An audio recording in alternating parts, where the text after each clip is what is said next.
are tired of women. That's no good.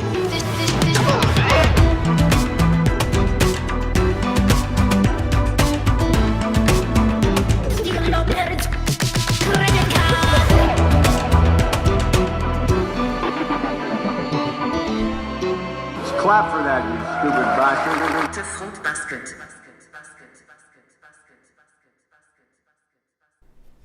Hello. And we're here. It's been a while. Oh, I ended up somehow. It's been a while since I said sorry.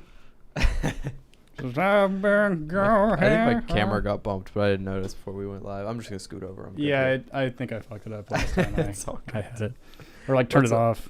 Because I think the why weird. Yeah. What's up?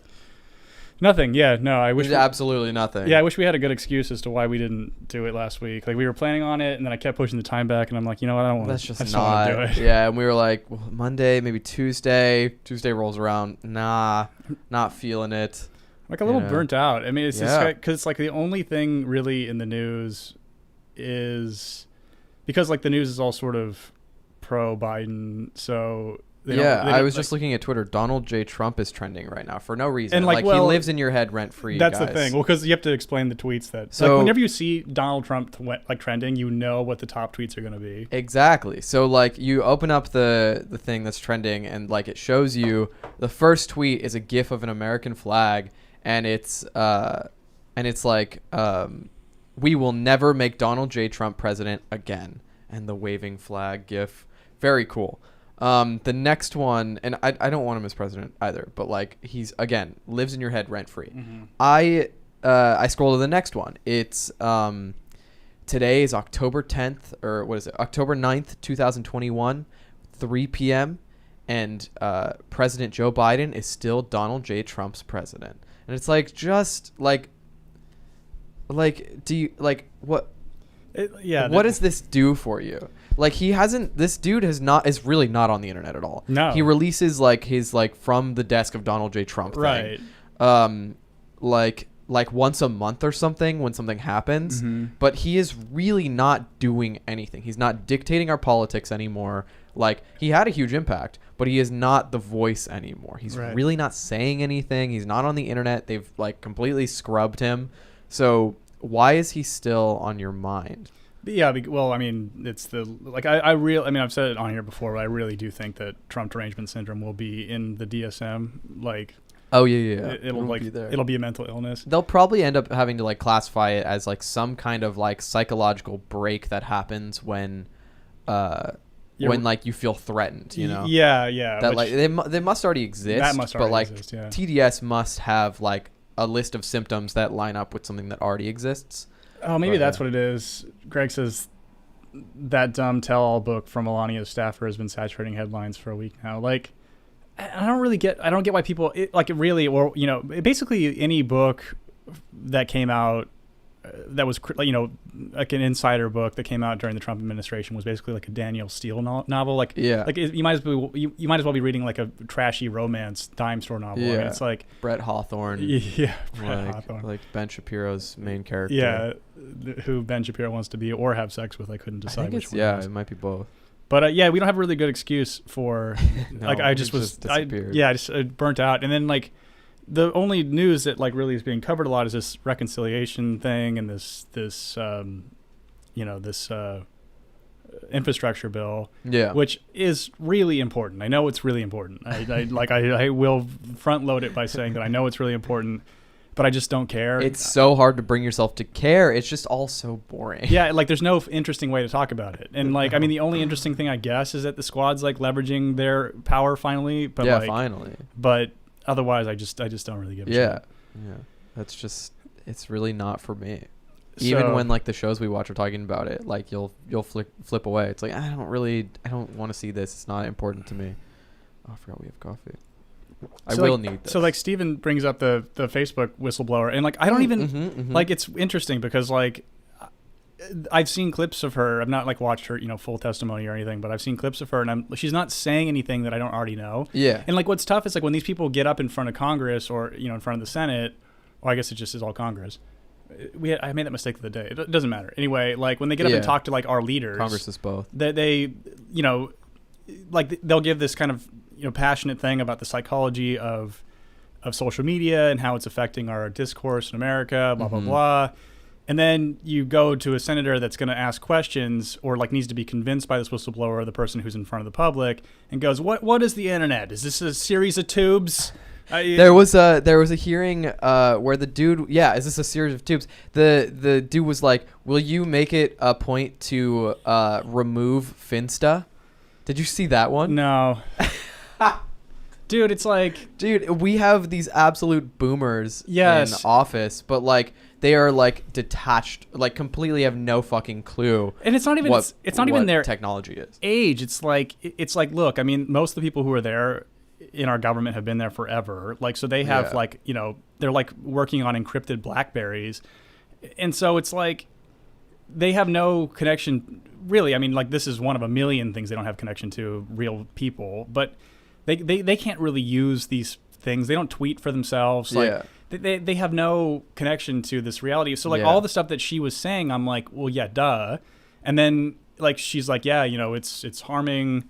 And you know, one of the ones something that she said that I did like was she goes, you know, even people who don't have a Facebook, which I'm one of those people, the discourse that is mutating people's brains and making them just rot, it affects people who don't even have Facebook. And I'm like, yes, because like on both sides of the vaccine argument, for example, it's just like you either have the insane, let's wear 17 different masks.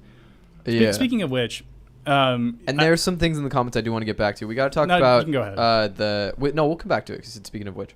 But we will talk about like because actually today the 200,000 kids in the Catholic Church that, I mean, we've been new. I mean, that's the thing though. It's like all these stories. You're like, wait, what? We're recognizing this now. It's like, we knew that like literally the Catholic Church is just a giant cabal of pedophiles. And I think I was talking to our neighbor the other day about it, like how I was saying the Catholic Church is entirely pedophiles, and she's like, she said facts. Well, she said facts, and then she says that like, well, she's like, but I wouldn't say they all are. And I'm like, Meredith, if you were in a room of 15 people and 12 of them were pedophiles, you would just say that everyone here is a pedophile. Yes, and the other three, I followed up after. I was like, the other three in the room are complicit, so they might as well just be pedophiles. But yeah, speaking of which, Tom will like this because he's of this generation. I went and saw Van Morrison. Oh, that's right. Yes. At the Hollywood Bowl. It was cool. My friend Jack, he got really good tickets. I actually hate the Hollywood Bowl. I think it's a terrible venue because like if you had like because the way sound dissipates so much because it's like outdoor, but it doesn't like it's not enclosed like a venue like Red Rocks in Colorado. But what was cool is the seats he got were from some rich dude, and so we were like, you know, really like right in the center and pretty close. Yeah. And so it was cool to see the show, but my point of bringing that up was the mask weirdness. Like, so first of all, I had to bring my vaccine card, which again, if I've told Sean, if I go do things private, I just refuse doing these kinds of things. I just will not do it. But since I was going with somebody else, I didn't want to like inconvenience them or whatever. But the second we got into the venue, after showing them the fucking vaccine card, I just took the mask off. And then all the staff was like shoving different N95s into my hands of this, you need to wear. And I'm like, no. Like it's not doing anything. Like there are too many fucking people here. Like, and it's, it won't change anything. No. There are hundreds of people Can we here. stop it with the security theater? And then, but the crazy part was, so before we went to the concert, I was up on his roof deck at his apartment in Hollywood. And, there were these two women having a conversation at a table. So we're outside, the sun's out. So they had an N95 and then a surgical mask over the N95. Crazy. And they were just talking to each other at a table, and Jack looks at it, and I'm just like, yeah, this is mental illness. Like this is absolute unbridled mental illness. Yeah. And two masks outside talking to your friend. It was absolutely fucking insane. And so I have a feeling like it's sort of like this like stressful competition where like I'm not going to take off my mask because I don't want you to take off your mask, or like I'm not going to take off my mask if you're not going to do it. I'm going to keep it on. Well, what's crazy is you think like you keep it on. So like the thing is like they were clearly two close friends. Like they weren't having like a business meeting or anything.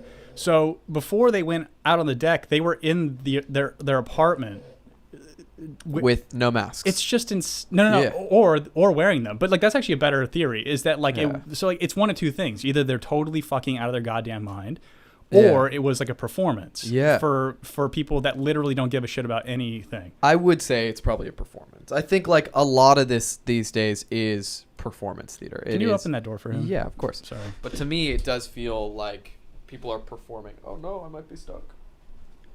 Oh god. Ugh. Oh god. His headphone cable stuck under the wheel and shit. That's fine. All right. Okay. I gotta get back somehow. Yeah. So I don't know. But yeah, absolute theater.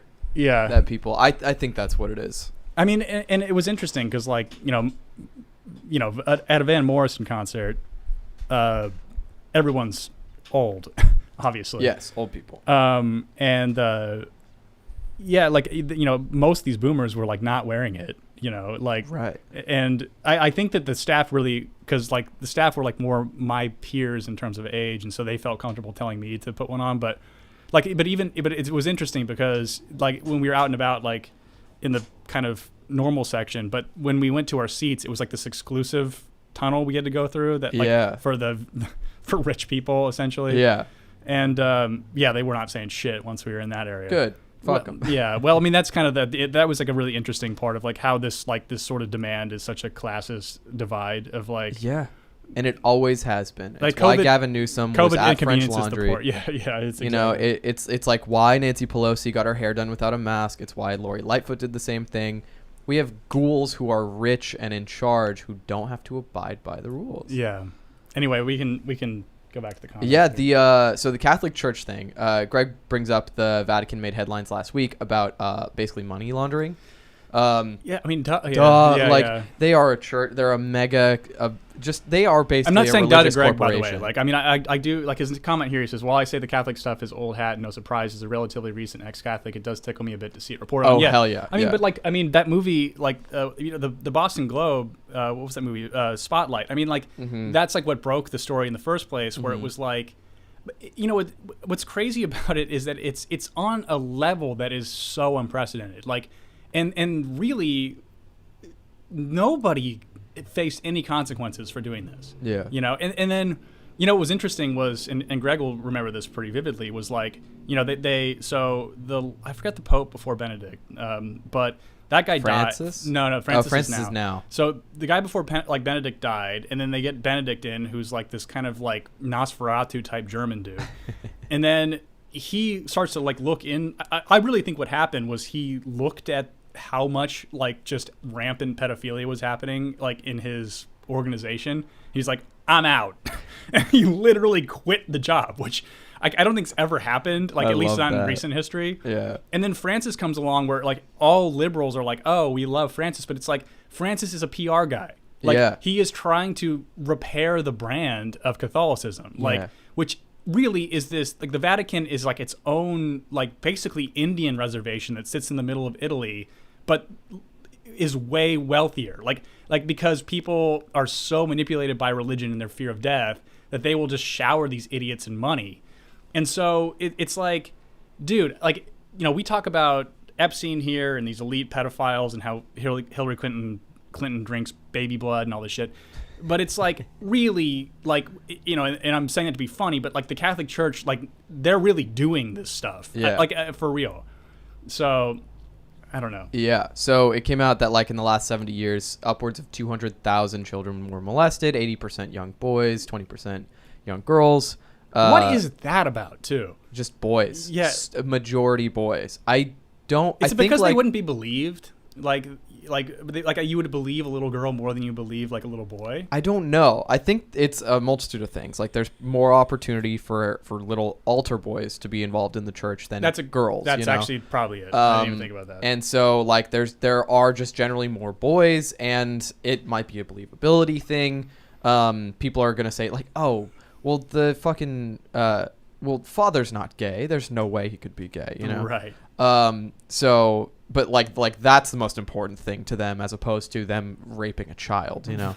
Right. That's like the Kevin Spacey thing when like he came out of the closet. when he like molested like a 17-year-old. He goes, "Yes, I am gay." And you're like, we know already. It's like that's not what we're angry about. No. Yeah, no, and it really like there is like, and again, it's not even just money. It's like this level of like consequential detachment that makes these people so funny. I mean, I titled this podcast like "Nothing Is Real" just because it's like, it really. I mean, that's the thing is like this kind of story juxtaposed, like, and again, it's like juxtaposed with this infrastructure bill, and you're just like, when you're a normal person like we all are, it's just like I have no like. What? Like, Francis is going to take down the Catholic Church? Greg says that he's the AOC of the Catholic. Like, even totally. I mean, totally, he is. Like, I love like that. he, you know, he's like in there to like talk about how gay people should get married and blah blah blah. And like, I hope Italy does that because I'm a citizen. So like, And they we can recognize go and our do it. marriage, and we can move to Europe when this experiment falls apart here shortly. Yeah, this 400-year experience. Yeah, Actually, like 250 years. Yeah, really at that point. But yeah. Yeah, Greg says girls aren't permitted in ministry until more recently, and nobody questions a young boy hanging out with the priest. Yeah, it's a great role model. With a little girl, it might raise an eyebrow.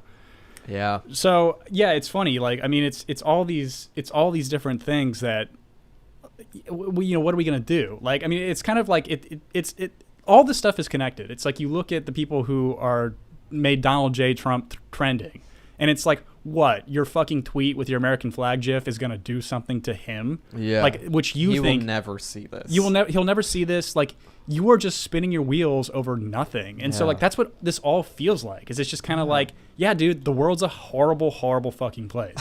And it's like, but like at the same time, just take care of what's in front of your face. You know what I mean? So then you can make your own private world better, because we're not going to fix this shit. Like clearly, I mean, the Boston Globe story was fucking 20 years ago. And like, then today they're like, oh yeah, no, 200,000 more. And like, again, nobody was held accountable. Like literally all these priests that did this, well, some of them, not even all of them, were just shuffled to different parishes the in like South archdiocese America. just like picks them up and puts them in a new place where they can molest more children. Yeah, like, new state, new country. If they're molesting brown children, we don't care as much. Exactly. So we'll put them down there, and we've got to rid you of.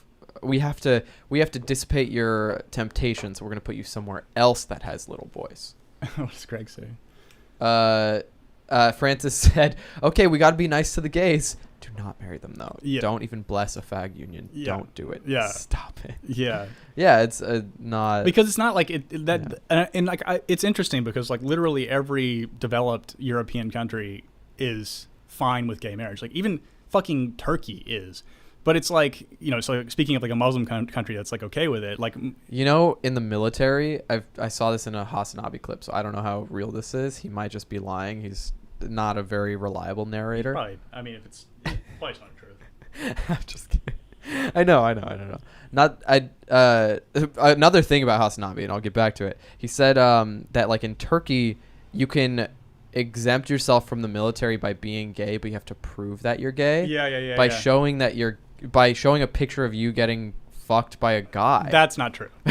but there is an element of because like the proving it is like very vague, but there's no like actual, I don't know, maybe like it was like a somebody who went through that experience that like said that's what happened. I don't know, but like that's not like an official. But you got to prove it, right? Yeah. You can't just say you're gay, because what if you're just fucking girls and the military finds out? Right. Yeah. It's just so yeah. So like but Hasanabi and a ton of other Twitch streamers. This is news actually.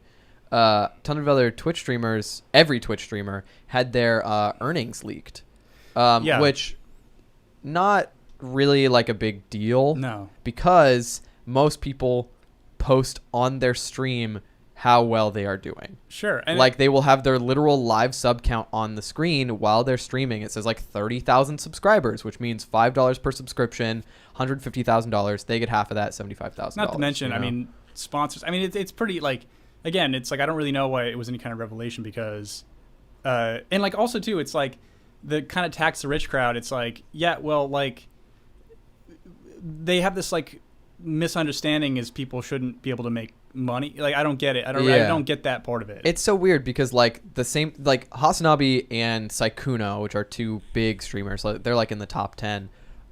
They had like they were under the most fire, even though like the top Twitch streamer is Critical Role, which was a D&D podcast Twitch stream. They earned something like $10 million in the last 2 years from Twitch. That's crazy. Twitch alone.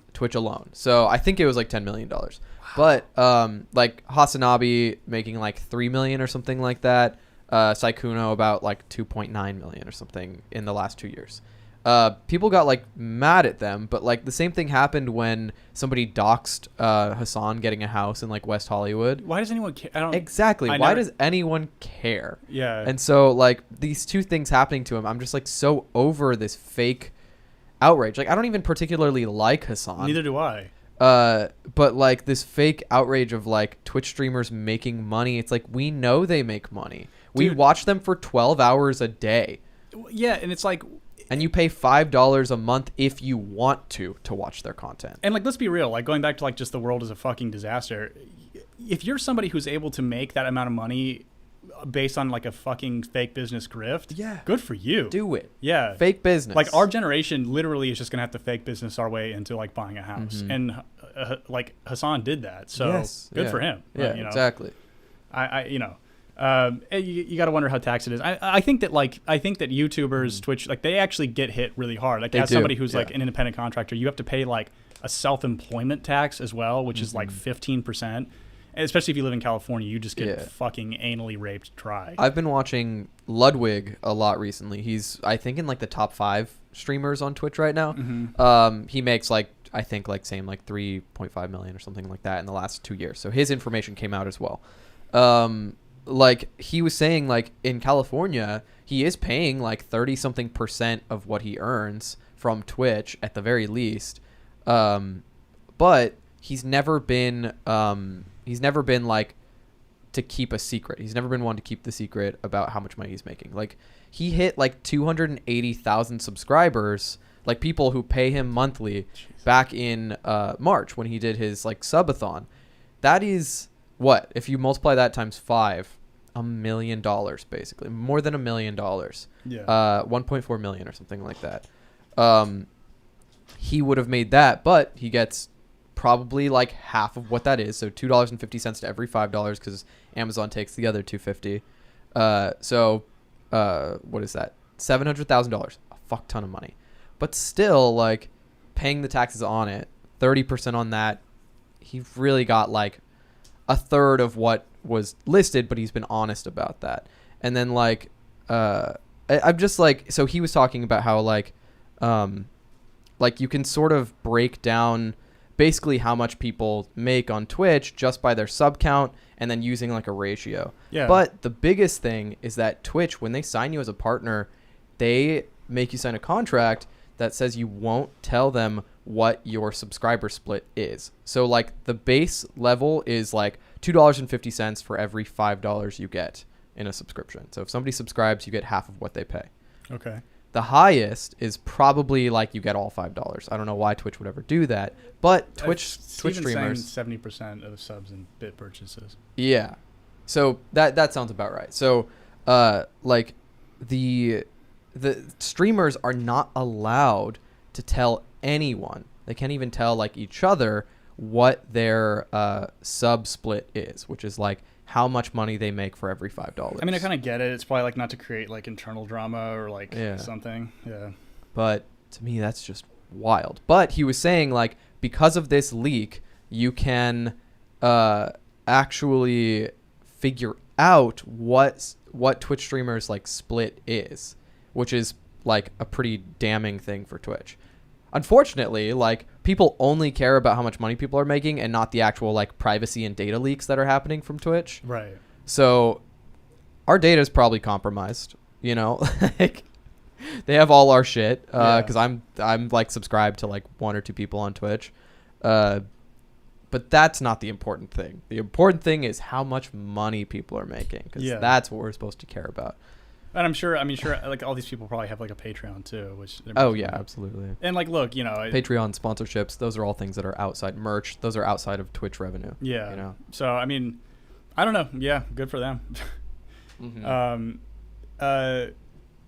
You should talk about your sewing machine. It's kind of sad. Oh, it is sad. And I just thought of something and I'll get to it. Yeah. Which is related. So. My sewing machine is like really fucked up right now. It's on the ground next to me. And so I've had this problem for like over a year now. the underside of the stitch, so the bottom thread has been like looping in a very strange way, not in like a predictable way. It's not the tension. If the tension was off, you would see a loop almost every single stitch. I'm getting like a burr. Basically, it's like a puff or like a rip or like a loop in the bottom thread every like inch and a half or so, but it's pretty irregular. So it's not every single inch and a half. It's like inch and a half, inch, 3/4, inch and a half, 3/4. It just like it skips every once in a while. So they're pretty irregular. Doesn't make a whole lot of sense to me. I've tried everything. I replaced the needle first thing because that's usually what it is. Your needle's dull. It's not going to pick up the stitch right. Replace the needle. I've replaced it like 4 times since I've had this issue because I haven't worked on too many projects, but like I usually change it every time I start a new project. I changed the tension. I adjusted the tension over and over and over again to find the right combination. I even opened up my machine to adjust the bottom tension. You're not supposed to do that with these Singer machines. They set the bottom tension as what it is, and you're supposed to leave it. They like literally paint the tension closed. Like it's a little screw, and they paint over it so you can't turn it. I had to peel off the paint, turn it. Still didn't work. So I ended up replacing the bobbin case, which is where the tension is held. Replace the bobbin case so that it's a new one, fresh tension, and it might have had a burr on it or something, so I had to replace it. A burr is just like a crack or like a scuff or anything, or like a little thorn basically. Replace it, still doesn't work. And so like this last week I've been having to sew like really important stuff, like couture stuff. Thing behind me, you can't really see it, is like a corset.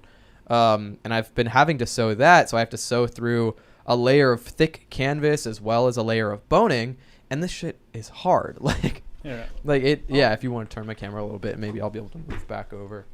But like this is, it's not easy. So like I've been having to figure out how to do this with my machine because it's just not working right. So I need to take it to get repaired. It's going to cost me like $120. Well, I was going to say, and I didn't even think about this, is we can use Patreon money for that. Really? Yeah. We don't have to. Well, I mean, that's what it's there for. That would be very sweet, but maybe I'll think about it. I feel a little guilty doing that, you know. Why? It's my sewing machine, you know. It's not really equipment for the podcast. You make clothes, we wear. It's all right. Connected in a way. You know? Well, maybe we'll do that. You have my mom's machine now, though. So I am borrowing your mom's machine, and it is fantastic. Yeah, it's a 1980s, like late 80s FAF, PFAFF. And it's a limited edition. I didn't even notice that. Limited edition, Creative 1371. It's a great machine. I don't really like digital machines. Are you getting spoiled, though? I am. So, like, I've never really liked digital machines because modern day ones, they, like, fuck up. They're easy to damage. Like, if you screw something up, if the panel doesn't work or, like, the digital panel doesn't work anymore, you have to get it replaced. It's super expensive for absolutely no reason. Just get a regular machine that operates with metal parts. That's all you really need. And you can literally turn like a manual crank to change the stitch. That's what the machine you got me is. Mm-hmm. This machine, though, has been like a dream. It's so refreshing to be able to sew a straight stitch and not see the backside of the stitch look disgusting and ugly. Like some of the seams on this look so awful because on this corset, because I was using it, I had to sew from the inside of the garment. And the bottom side ended up being on the outside of the garment, which sucks. So it all looks pretty bad. So I had to do the rest of the seams with the new machine, and it looks great. But my parents can't find their machine. They were going to give me their machine. They can't find it. I don't really know where it is. I mean, while mine is getting repaired, I can use your mom's. Yeah, and she said keep it until like Christmas if you want. Yeah. So I think she. Yeah. And I think I showed off my fabric in the last episode that we did. I mean, I'm sure like everybody, like, so Greg gives the Patreon, Brand does, Tom does. I think that it's what you should use the money for. I can post project pics on the Patreon. There we go. Yeah, let's do that. I think some content. I know we need something there. Yeah. Yeah, it's hard to think of like anything unique, but I think that like you should post the things that you make on there. Perfect. Yeah. Yeah, I'll do that. Yeah, I think they give us money for whatever. Like, it's nice like when equipment breaks or whatever, like it's nice to have the money, but everything's working the way it should. So yeah, in the meantime, yeah, just do that. Great. Yeah, but it was very sad and disheartening to like. I flipped my machine upside down. I redid the timing Like, that was scary to open up my machine from the bottom, see like all of the oiled parts and like the little like tiny little Allen screws. Like, I had to take those out. I was scared of losing them. I loosened the hook, and then I turned it back up, and I dropped the needle all the way down, and I tried to turn the hook to the right place.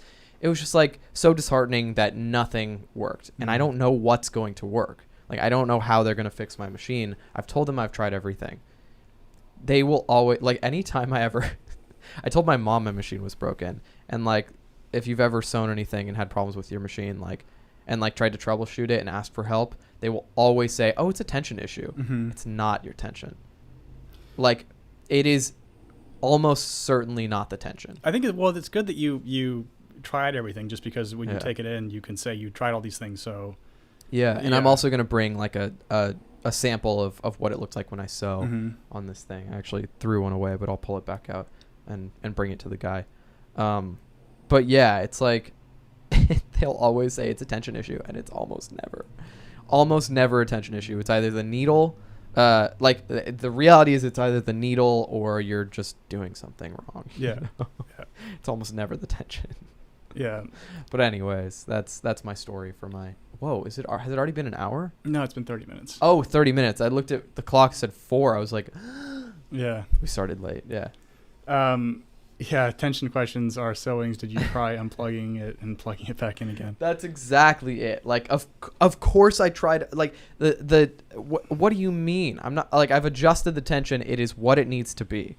You almost never need to adjust the tension unless you're working on like a really weird fabric, like a really thick fabric. You need lower tension because like you have to like sew through a lot. You don't want the fabric to be squished between every stitch, you know?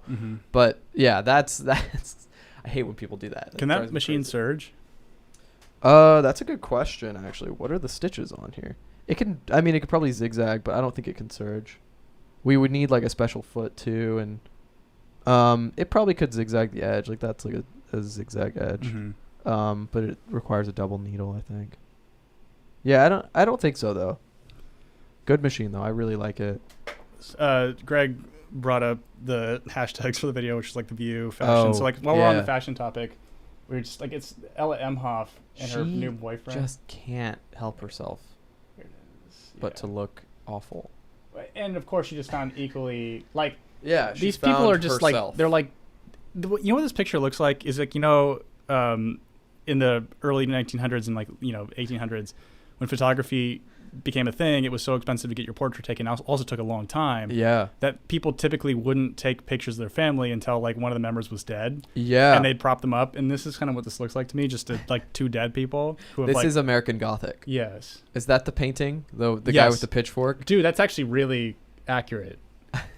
And of course, just a totally like, can you imagine how annoying that guy? I mean, it's just like, it's just like he's just non-binary probably, and like. The thing is, like, I just like, I know who they probably are as people, so I can't ever say that they look good. No. Like, their clothes, even if they are well designed, I don't like it. You look awful because of who you are. It's getting to a point to where it's like, yeah, like, you know, because you could, you know, when you have people have like pronouns in their bio, you're just like, you're annoying. Now it's like these people dress all the same way too. So it's like, yeah, no, I know your politics. I know you're annoying. Yeah. And yeah, they just look like shit. So they do. It's a little bit sad. I mean, she's got such a big head too. Like, I don't know how she became a fucking model. Like, well, of course she's Kamala Harris's stepdaughter, and she went to the inauguration dressed the house down boots, and so she got a fucking IMG thing. Is that the one that like everybody signs to? No. IMG? Well, there's well, I mean, I guess so. I think that they're like more like a nebulous modeling agency. Like, I remember like the two that were with my ex, the two that were really like sought after were Ford and Wilhelmina. Wilhelmina. Those are the two really sought after ones. Yeah, I've known about Wilhelmina, but and Ford as well, but like. I think she got signed to like IMG or something. I don't know. I mean, that hair is like she's trying to look ugly. I just feel, I don't know what's going on. Yeah. And like the dumb, like, we all remember that mirror pic she took outside. Yeah. When really she wasn't taking a mirror pic at all. It was somebody taking a picture of her and she was pretending to be taking a mirror pic. Oh, do you that's remember right. that? I do remember that. Because nobody yeah. has a full-size mirror outside. No. That's how you crash airplanes. The sun bounces off and you blind a pilot. Exactly. That's what caused 9/11. That is what. Yeah, we accidentally blinded a Saudi Arabian pilot, an American Saudi Arabian, a true American, and he was like, "Oh no, I can't see." Yeah. And he crashed. That's what happened. That is 9/11. That's what happened. She's like, yeah, Ella Emhoff caused 9/11. She was born, and immediately she puts a mirror outside. Yes. Yeah. She was born a lackluster fashionista. She must be what? She's like 20. I imagine so. Yeah, something like that. So then, yeah, like it would be 2001 that she's born. She puts the mirror outside. On the bright side too, like when we picked up your machine, we're all over the place. We got your ring. Well, mine was already resized. And we got yours. We got them both resized. Mine's back. Yeah. Now my hands are a little cold right now, so like it's a little loose, but resized perfectly. Feels good. I can do everything. Yeah. So that's a win. It's great. I love it. Oh yeah, and then the view was in the thing because like I think we talked about it on the last one, but we did. Yes. Yeah, we were on mushrooms and watching the View, or like watching ABC Nightly News, and then just like thinking that stunt on the View where they all pretended the two of them pretended they had COVID. Yeah. Like we just called it as fake. Like we just knew it was fake. Yes. And then sure enough, there's so much more that has come out since then. Yes. So the showrunner, what's her name? Fucking Joy Behar takes a vacation. I think we actually mentioned that. She was like, I don't feel comfortable on camera with these girls. Yeah. However she says it. That was more like Wendy Williams. But like, I don't feel comfortable. Mm-hmm. And so she goes on a vacation. The other two women also leave for like 2 weeks probably. Mm-hmm. When they're back, the showrunner announces to the show like, hey, sorry, it was a big misunderstanding. We actually had 2 false positives. Right. And the reason why that reeks is because false positives with these PCR tests are nearly impossible to happen. The odds of having 2 are not 0, but they are pretty damn close to 0. it's like a 99.9 percentile that this would not happen. Yeah. So and to get 2, and of course it's the 2 sitting right next to each other on one side of the table. Right. They're not interspersed. And the fact that they would even think about taking a COVID test during the show rather than before, like 24 hours before. Right. So our theory of Kamala Harris not even being She there wasn't at all. there. No. She was never there. No. She was never there. This is just all it was all theater because she didn't want to go because they don't want her to talk. It was three different lies happening. Like number one was rather like the lie was to achieve 3 things. First of all was so she didn't have to actually come to the studio. Yeah. I don't know. I think they did it in New York or something. Mm-hmm. So the interview would be brief because she's so terrible on camera. Yeah. And then number 3 was to be like, oh, well, these 2 women didn't get hospitalized because they had the vaccine. It's like to push that sort of narrative. She came on. She was like, I know they are good, strong women, and they're also vaccinated, and they will be just fine. It's like, okay. So like it was like just I know what you're doing, propaganda. Kamala. Yeah, total propaganda. Just absolutely an entire like a farce is what this was. So don't believe it. Like don't believe that they actually had false positives. They never had COVID. Never had COVID. And they never tested them during the show. Why would they do that? It makes no sense. No. It was entirely manufactured, and they want you to believe it. Yes, exactly. It was, and many people will. The people who watch The View and sit in the audience of The View will believe it. And that's the thing is, I think drama. anybody who listens to this would have been as skeptical as we were. We're just like, this is like, I mean, I remember like turning to you, I'm like, this is all fake. None of this is real. Mm-hmm. None of this is real. And like, and also for the same reasons that we said why it probably wasn't real was exactly kind of like how it's coming out is like this not real stunt. And so, but like you said, many people would watch this and be like, wow, you know, how responsible The View was or whatever. Thank goodness. Yeah. Thank goodness Kamala Harris stayed backstage. Yeah. We have to protect our half Indian queen. And then Joy Behar was giving like the performance of a lifetime. Like, what's going on? What? Wait, something's happening. Something's happening here. What's going on? They stopped the show. Like her just so red ridiculous. hair just bouncing around with her. What a fucking retarded person she is. So anyways, that's the update. it is confirmed. It is probably like I would say it's 100% confirmed this was all fake. How many like collective IQ points do you think The View has caused our nation to drop? Collective? Yeah. Like a cumulative amount, millions. You know, like if all the viewers of The View drop 1 IQ point, that's probably millions. I feel like even just watching that segment made us dumber. Yeah, absolutely. Yeah. It's like that time you accidentally poured poppers into my nose and I felt my IQ drop 6 points. That was bad. It was really like bad. the worst feeling of my life because like I was like, I'm never gonna get my degree. Yeah, don't. Yeah, don't ever like, do that. I'm never getting that Nobel Peace Prize. God, I felt so bad. That fucked your shit up for like a few days. It did. That was so bad.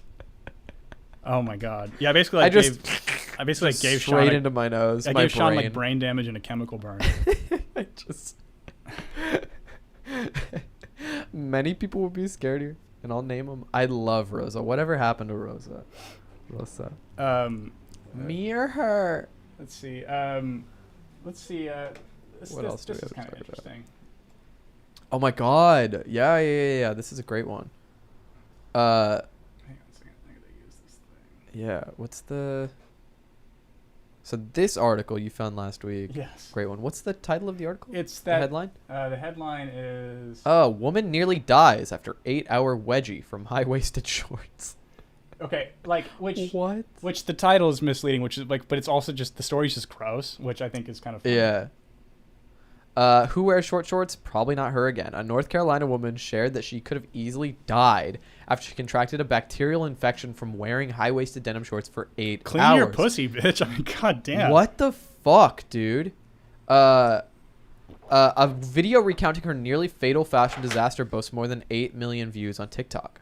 Moral of the story, tight shorts are out, wrote Sam, who goes by I'm too old to be on this. And TikTok has apparently since set her account to private under the clip chronicling the accidental atomic wedgie, which occurred 3 years ago while she was on a date.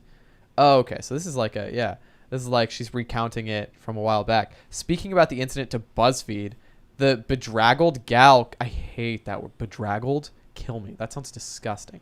Recalled that she was wearing very uncomfortable clothes, which prompted her to pick at the high-riding hiney huggers, a pic of which she shared in a follow-up vid, several times during the 8-hour outing. Eventually, the gal opted to ignore it and just enjoy my time, she said. But the next day, the gal started feeling very ill and noticed that she had a large bump where the chafing had occurred. Jesus Christ. This is so gross. Yeah. As time went on, it started becoming more painful, the bewildered woman told BuzzFeed. The pain was isolated to one spot and it felt like a throbbing, stabbing pain.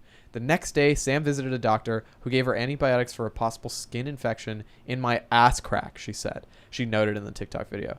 But by that point, it was already too late. The next morning, Sam fell into what she later Good discovered was Lord. septic shock after contracting a skin infection called cellulitis, BuzzFeed reported. The woman's mother rushed her shivering, very breathless daughter to the hospital, where, according to Sam, medical professionals considered cutting off the infected part of her derriere. Gross, dude. Thankfully, Sam was able to recover in the ICU and avoid the rump-ruining surgery.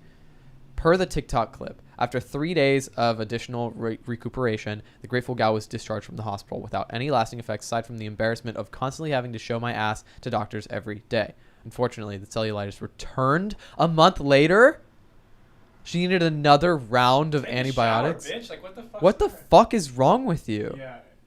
I got sepsis. What? In the wake of her mishap, TikTokers' emotions were rubbed raw. I hate that. Chafing. There's rubbed so raw. many. This is like the most punny article I've like ever seen. By Sam's life-threatening wedgie. New fear unlocked, one aghast Gawker responded to her video. The price we pay trying to look good for men. Glad you're okay, girlie. No. This is your L to bear. Yeah, this is like women posting their L's. Sophia or whatever. Sam. This is your L. This is you, a woman, posting your L online. Like basically, yeah, you're posting that you have a dirty cunt and literally wearing tight pants like cause your ass to explode and cause sepsis. That is so gross. I have never had anything reach this point. I don't know what Sam's actual medical diagnosis from her doctors was, but judging from her story, she likely had an anorectal abscess. Oh God, caused by an anal fissure or anal fistula. both of which are pretty common, said Dr. Carmen Fong. Are they super common? Well, I mean, it would be common From high-waisted shorts? if she'd had a fucking baby or something. Like, Yeah. But like, or just she's literally like raw dogging it like in the back door, a lot. But I don't really know Yeah, there is no way high-waisted shorts will give you a fissure or a fistula. That's not happening. You had something else happening, sweetheart. Anorectal abscesses occur in about 100,000 people each year, but most of us believe this reported number is lower than the actual number. Yeah, people are embarrassed. They don't talk about their butt shit. And they should. They should. Yeah, we should encourage this. Yeah, this is your L to bear, Sam. Yeah. She speculated that Sam's caboose crater... Kill me, dude. Had formed when bacteria... Is this still... Oh, no, this is New York Post. Yeah, when bacteria infiltrated a cut caused by her 8-hour wedgie. That is so gross. In turn, her tight shorts have provided a moist, dark environment where the microbes could thrive. I don't like that word moist. It's No. gross. When not treated promptly, it can become a very bad infection and make a person very sick. Although sepsis and cellulitis tend to happen more in immunocompromised people, such as those with diabetes. And contrary to what everyone's mom might tell you, picking at a wedgie can help stave off infection. Obviously, we do a lot of things for fashion, but if something's making you uncomfortable, it's your body telling you that something isn't right. I give full permission to pick that wedgie in the middle of even the most amazing date. It's for your own butt health.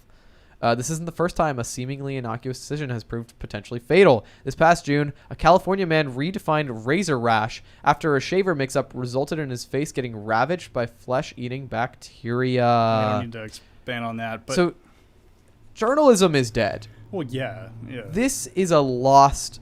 This country is like the lost ark. We are... I can't believe this is journalism. Yeah. That a woman posting her L on TikTok is the news of the week. Another thing, another TikTok that my friend actually got in some hot water for, my friend Haley. She did a TikTok with our other friend Becky. Well, Becky's sort of like an acquaintance of mine, but our other friend Becky. And Becky's from the UK. I think she's from like Bristol or something. Okay.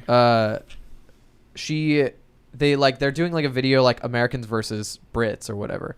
And Becky mentions Wales and like that country or whatever. And Haley's like, really? You're going to pretend that Wales is real? You're still keeping up with that? And people got mad at her. That's it? That's all it was? Like, it was funny. And like people in the comments were actually upset. Like Welsh people were like, this fucking cunt. Yeah. The Welsh accent is atrocious. It's really gross. Yeah. Yeah. The language. And really, the only thing that Wales has exported is like Tom Jones, which we can all. What's that? What's new, pussycat? Whoa, whoa, whoa. Oh, God. Or, yeah. So. Yeah. So we could have done without that, but. Yeah. I don't know. God. So.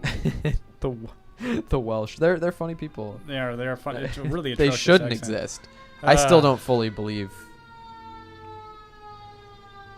I wish people would stop dying. I know, but no one. I hope someone died. I mean, honestly, the amount of sirens, like. Yeah, it. The only way this is worth it is if somebody died. Yes. So please, die. We can close it on this. I downloaded Letterboxd because I've been trying to I feel like literally everything that gets promoted in terms of TV shows or movies is like Ryan Murphy presents like a Nigerian immigrant story. Like that's like literally all that's on TV and movies now. Ryan Murphy. And so we were on Letterboxd and I found this show called Midnight Mass. Oh yeah, that's right. Watched that and like, dude. I mean, I don't know if any of you have seen it, so it does kind of go back to the religion thing. So can you like explain this show? Yeah, we're gonna get into some mild spoilers. Yeah, I don't recommend anyone watch it personally. Yeah, so the thing is, like, stylistically, I thought it was beautiful, like a really lovely looking show. Yeah. But basically, the premise is like, and it's lovely looking, but like there's a lot of issues with the actual script and the everything else.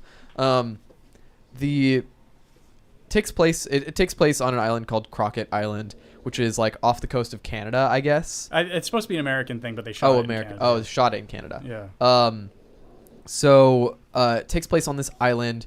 The island is pretty religious. Like a lot of the people who live there are like hard Catholic. And basically, like, the inciting thing is a son of one of the families who lives on the island gets out of prison for drunk driving and killing somebody, comes back to the island, and around the same time that their priest is supposed to come back as well. The priest never shows up. The one that they're expecting doesn't show up. A new one comes to take his place. The new one is this young guy. The old one was a very old dude who's like had dementia and stuff. So the new one comes, and like when he arrives, like weird things start happening in the town. People start getting healthier, like the people who are going to the church, they start getting healthier. They like de-age a little bit. Like a woman who has dementia starts to remember and like becomes young. A girl who's paralyzed can walk again. A girl who's in a wheelchair begins to walk. And so like these things start happening. Some people start disappearing from the town. There's like this implied like giant bird that is like eating people or taking them. Like cats wash up on the shore after a really big storm. Like all this crazy shit happens. So like it's basically like about this Catholic priest who brings with him the power of what he thinks is an angel to the island. Right. So so the guy who made this show is the same guy who made Haunting a Hill House, which was a good show. Mm-hmm. But this show suffered from the same problem that I thought I was losing my mind watching Haunting a Hill House because, and Tom looks like he watched it. It was really shit, he says. I love that. Yeah, like the monologues were literally endless. Like you would feel like so every character gets this just like one shot, like where they can't, like there's no cuts, where they just deliver this like theater-like monologue that seemingly goes on for hours. Long, gratuitous, just really egregious monologues. Right. And like 6-minute monologues. So by the time we were like on episode 4, I started to fast forward through them because like the monologue would reach what made me crazy about them is it would be like, you know, if someone asks, you know, what do you think happens when you die? And then someone would be like, you know, and then the stars and the cosmos, and then we all return to one. And you're like, okay, well, that's the end of the monologue. And then the stars explode. Like we would just keep going and going and going and going. So between that and this town apparently has never heard of a vampire in their entire life. Dude. Nobody acknowledges it. Like, oh, this is probably a vampire. This is probably a vampire, not an angel. Yeah. Like, so it was like, so a show that was 7 episodes could have been 4. Yes, like, you can cut out every single monologue. Yeah. Maybe keep one if it's truly important and give it to a likable character. Right. Everybody who had a monologue, only one of them was likable. Like, we only really liked the girl, like the woman. Yes. The school teacher. Yeah, she was the only likable character. Like, I literally felt nothing. Like, the lead character, the Riley character, was basically just the personification of the color brown. It was just like, yeah, and he looks like Mark Zuckerberg, and he's really unsettling. Yeah, like, he kind of has a weird look to his eyes and eyebrows. Everyone was like praising the pastor as like a fantastic actor, and I thought he was like whatever. And then the religious stuff, I thought he was pretty good actually. I quite liked his performance. Like, but it wasn't like groundbreaking. And then no. The religious stuff just was like really onerous and just kept like. They like the metaphors they were trying to draw were so ham-fisted and so ridiculous. So like I kind of hated it in many ways. Like I didn't regret watching it, but the thing was, it's like Haunting a Hill House was like more competent, but simultaneously it also had these like really gratuitously long monologues. Yeah. That were just like, it was just and so yeah, so I wouldn't recommend it. Yeah, it was just, and I'm going to maybe give like an additional spoiler here. So again, we don't recommend you watch it. It's not fantastic. I mean, it's stylistically, I thought it looked great. If you want to look at pretty shots and things, like, cool, that's what it's for. But like, so the angel that he brings back, basically its blood has the power to reverse ailments and age and injuries. But so what happens is like he goes to Israel and or Jerusalem or whatever. Damascus, excuse me. And he like walks across the desert. He gets lost. He's an old man, dementia, walks across the desert, gets lost, finds a cave and this is like episode 2, I think, that they show this, but finds a cave in which he thinks he finds an angel it kills him, sucks his blood, and then feeds its blood to him, and he comes back to life a young man. Right. He is once again like 40. And like watching it too, you like I just knew that was what was going on. Like Yeah. I think by like basically the end of the first episode, I'm just like, yeah, no, this is the same guy. And so he's spiking communion with his blood. Oh yeah. So, and that's why people who come to church start de-aging, and they actually show that he's spiking it like in the first or second episode. So, Right. You know. And it was the other funny part too is like the sheriff of the town is this Muslim guy, which is obviously at odds with like the hardcore kind of Catholic thing. But like ham-fisted. they give him like 10 different monologues, and then like of course one of them is about like, well, they're all about being Muslim. I mean it's bizarre. Like but he stands up to no one until the very end. So he just like literally is a pussy the entire series until the very end. It shows it's exhausting. Ebert says that if it would have been a book, it would have been 1,000 pages. Yeah, well, it's based absolutely. It's based on a Stephen King book. Oh, it is? Yeah, so I didn't know it probably that. was 1,000 pages. Yeah, dude. And I was seeing like, and I may be incorrect in this, but I thought like this was not the right medium for it. Like a 7-part limited series, little too much. There was so much time. There was like 8 hours of our time just gone that could have been a 2-hour movie. It could have been a 2-hour play. Right. Honestly, I think it would have been a great stage production. The monologues, like, cut most of them, but keep a couple because a stage production needs monologues. They weren't heady though. I mean, like they were like this attempt to make them heady, but they just weren't good. No. Like nothing was expanded upon. No, there wasn't really any passion in any of the monologues. No. The Muslim guy, the town sheriff, was like, his monologue was about like 9/11, wasn't it? Dude. It's like, yeah, I enlisted in the fucking frontline forces or whatever after 9/11. And you're just like, okay, to prove that we're not all bad. I audibly and then groaned. They thought I was a mole, and it's like, okay. I was just like, ugh. Yeah. So yeah, I it's don't just like so on the nose. We're gonna watch that Squid Game show next though, which I've heard good things about that. Yeah. From people I actually trust, but yeah, it's just so difficult to find anything to watch. Like, I'm obviously like anxious to see Dune, but but I'm really just tired of Chalamet. I don't want to see him anymore. Yeah. So it sucks that he's in it, but whatever, I'll survive. But I got nothing else. And then same. And then I got to go get Pia more food. Oh yeah. All right. Before dinner Well, comes. cool. Sounds good. So we love you all. It was good to see you guys. We'll be back next week. Yeah. I'm surprised we made it a full hour. I am too. And as energized as we are. Yeah, I'm gonna try a little harder too. Whatever. We'll be back next week. See you guys. See you, bye.